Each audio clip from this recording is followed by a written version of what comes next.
Esta é uma história real. Entre Sombras, o enigma macabro de Theodore Durand. Theodore Durand nasceu em Toronto, Canadá, no ano de 1871. Contudo, por volta dos seus 7 anos, sua família decidiu se mudar para São Francisco. Ele tinha apenas uma irmã, Maud, que mais tarde ficaria conhecida como Maud Allen, uma dançarina renomada. A família era vista como respeitável e dedicada ao trabalho. O pai de Theodore era sapateiro, e junto com sua esposa Isabela, frequentava a igreja todos os domingos. Eles incentivavam seus filhos a se dedicarem aos estudos e a sempre refletirem os valores sociais e padrões da época. Theodore se destacava como um aluno exemplar. Após concluir seus estudos, conseguiu uma vaga no Cooper Medical College. Além disso, tornou-se membro do California Signals Corps e participava ativamente da vida na Emmanuel Baptist Church, localizada na Rua Bartletta, onde assumiu o papel de superintendente assistente da escola dominical. Desfrutava de grande estima, sendo considerado um jovem altamente respeitável. Jovens damas procuravam conversar com ele, e suas mães não desencorajavam o interesse delas no jovem e belo aspirante a médico. Entretanto, surgiram boatos de que Theodore enfrentava períodos de depressão, havendo especulações sobre visitas ocasionais a bordéis locais. Essas histórias eram frequentemente descartadas como fofocas maliciosas por pessoas que buscavam desacreditar um jovem tão cortês e atento.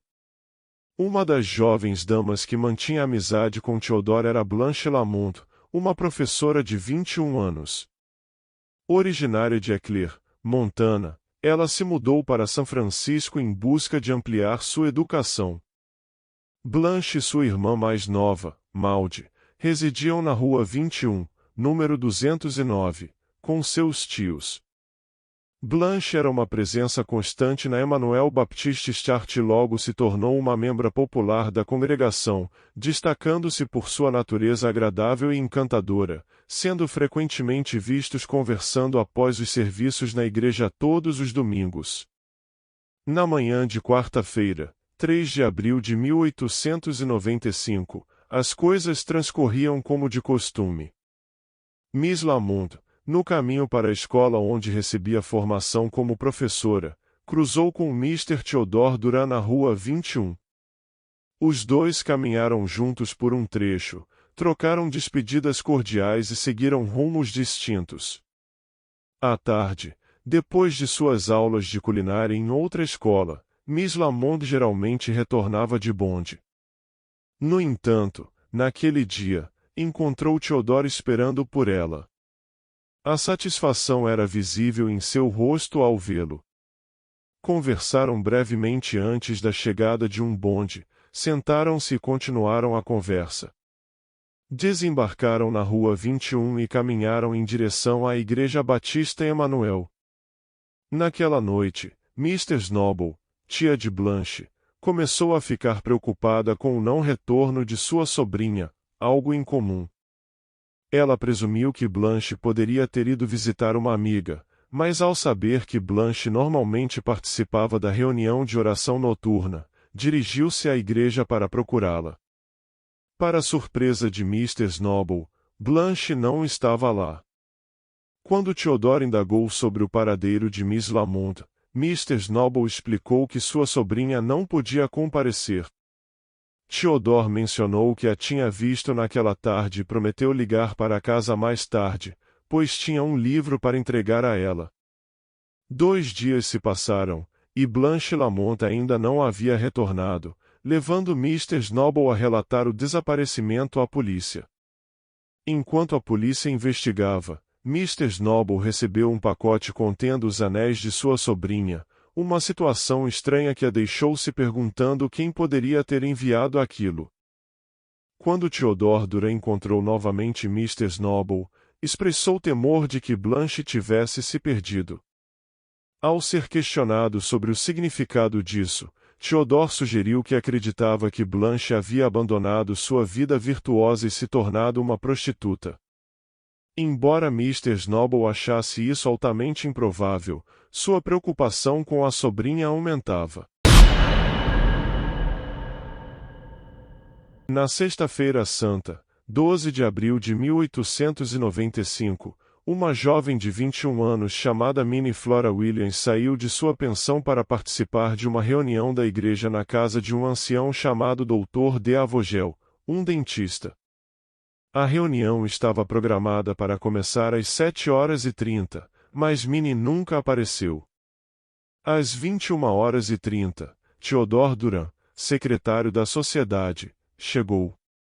Ele estava ciente de que a reunião havia começado mais cedo, permanecendo até o encerramento às 23h30. No entanto, Theodore decidiu visitar a igreja primeiro no dia seguinte, sábado, 13 de abril. Membros da igreja planejavam se reunir para preparar o serviço de Páscoa. As primeiras a chegar foram Mr. Snodgrass, Mrs. Minnie Lords e Miss Kate Stevens.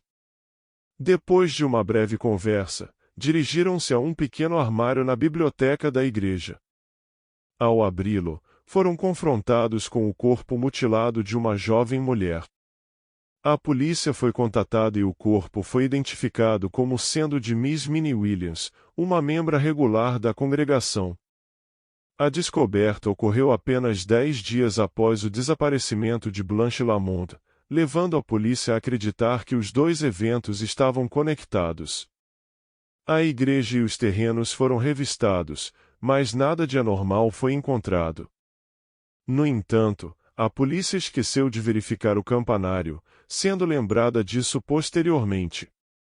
2 oficiais subiram as escadas escuras e empoeiradas, ao se aproximarem, sentiram um arrepio. Ao alcançarem o topo, depararam-se com uma porta fechada. Ao abri-la, encontraram o corpo de outra jovem, cuidadosamente disposto no chão, com a cabeça apoiada em um bloco de madeira. Candelabros foram rapidamente providenciados para iluminar a cena macabra. O inspetor emitiu uma ordem, e um caixão foi trazido para remover a falecida. Mais tarde, o corpo foi identificado por Mr. Snobble como sendo de sua sobrinha, Miss Blanche Lamont. O capitão Lees, do Departamento de Polícia de São Francisco, foi designado para liderar a investigação. Logo descobriu que Theodore Durand havia sido visto com ambas as vítimas nos dias de seus desaparecimentos. Ele foi visto com Miss Lamont no bonde em 3 de abril, e testemunhas afirmaram que pareciam muito felizes juntos. O inspetor também soube que Durand havia sido visto com Miss Williams na igreja em 12 de abril, pouco antes de seu desaparecimento. Uma testemunha, Mr. Slack, que conhecia Durand da igreja, confirmou que ele estava com uma jovem senhora naquele dia, embora não a tenha visto claramente. No entanto, ela viu os dois entrarem na igreja, por volta das 16h20. O organista da igreja, Mr. George King, relatou ao inspetor que viu Theodore descendo do campanário no dia do desaparecimento de Miss Lamont. Theodore alegou estar investigando um vazamento de gás. Após inalar gás, sentiu-se enfraquecido. Theodore deu dinheiro a Mr. King para comprar uma garrafa de bromo seltzer. Mr. King retornou rapidamente, mas não detectou o cheiro de gás.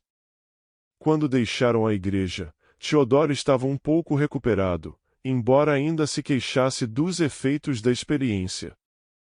Testemunhas afirmaram que conversaram com Mr. Durand após o serviço de oração noturno e o descreveram como calmo. Durand também foi visto com Miss Williams em 12 de abril. Charles Hill informou aos detetives que os viu juntos naquela noite, entrando na igreja. Os investigadores decidiram que era necessário realizar uma busca na residência do Sr. Durand. No entanto, ao chegarem, descobriram que ele não estava em casa, estava ausente com o Signal Corps. Apesar disso, prosseguiram com a busca e, de forma intrigante, encontraram a bolsa de Minnie Williams no bolso de um de seus casacos até o final do dia. Dois detetives localizaram um acampamento do Signal Corps e prenderam o suspeito. Quando a notícia da prisão de Theodore Duran se espalhou e ficou sabido que ele estava sendo trazido de volta a São Francisco, as pessoas se dirigiram ao Fischermannswarf na esperança de vislumbrar aquele que acreditavam ser responsável pelos crimes mais chocantes. As autópsias realizadas nos corpos posteriormente revelaram que ambas as jovens haviam sido vítimas de estrangulamento. Após a prisão do acusado, outras jovens se apresentaram, informando à polícia que o Sr. Duran não era nada além de uma pessoa depravada, agindo frequentemente de maneira peculiar. Algumas relataram como ele as abordará e tentará criar situações em que pudessem ficar sozinhas, deixando-as profundamente ofendidas. Ao ser questionado, Theodore Duran negou veementemente qualquer envolvimento nos assassinatos. O julgamento teve início em 22 de julho de 1895, embora o primeiro mês tenha sido amplamente dedicado à seleção do júri. Quando as audiências começaram, Theodore se declarou inocente. Alegou que, no dia do desaparecimento de Miss Lamont, frequentou aulas durante todo o dia no Cooper Medical College. Embora os registros confirmassem sua presença naquela tarde, era comum os estudantes se responsabilizarem uns pelos outros quando alguém não podia comparecer.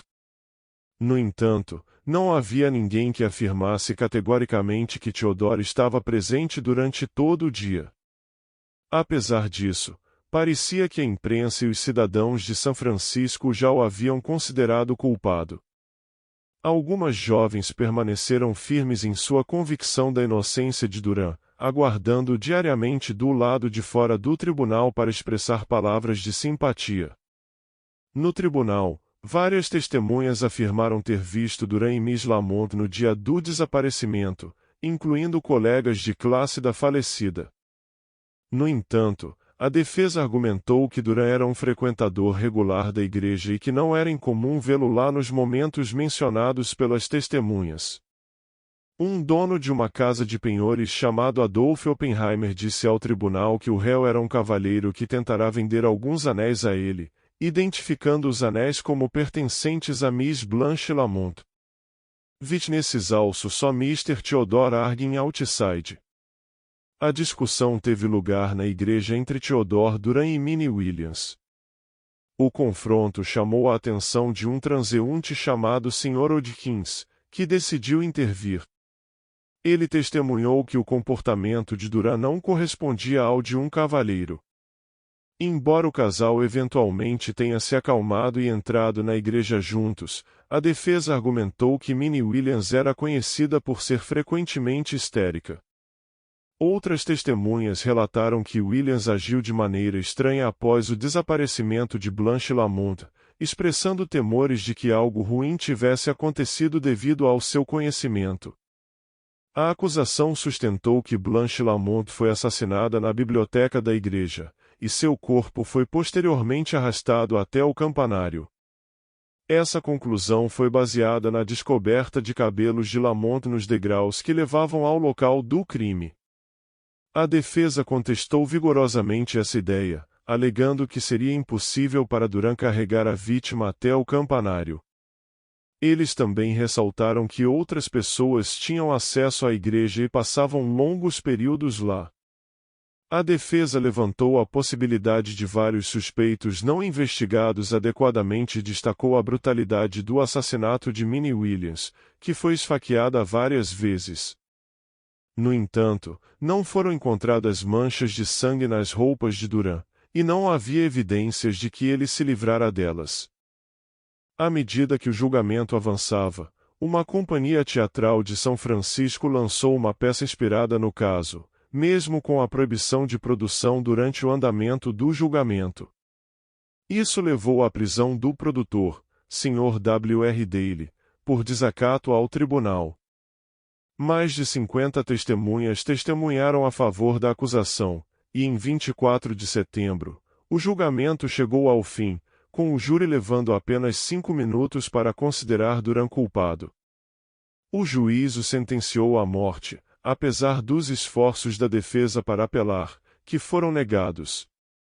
No entanto, foram necessários quase 3 anos para esgotar todas as opções de reverter a sentença. Antes da execução, um padre pediu a Theodore que confessasse, mas ele manteve sua inocência. No cadafalso, ele declarou: "E digo agora, neste dia, diante de Deus, a quem estou prestes a encontrar, que sou inocente." Theodore Durand foi enforcado em 7 de janeiro de 1898. Após a execução, o corpo foi entregue a seus pais, Sr. William e Sra. Isabella Durand. Contudo, devido à forte oposição pública ao caso, enfrentaram dificuldades para encontrar um crematório disposto a aceitar o corpo de seu filho. Eventualmente, o caixão foi transportado para Los Angeles, onde a cremação ocorreu em 13 de janeiro de 1898. A Igreja Batista Emanuel na Rua Bartletta foi demolida em 1915. Obrigado por assistir. Se gostou, deixa o like, se inscreve, ativa o sininho, pois estarei postando mais vídeos assim. Até o próximo vídeo.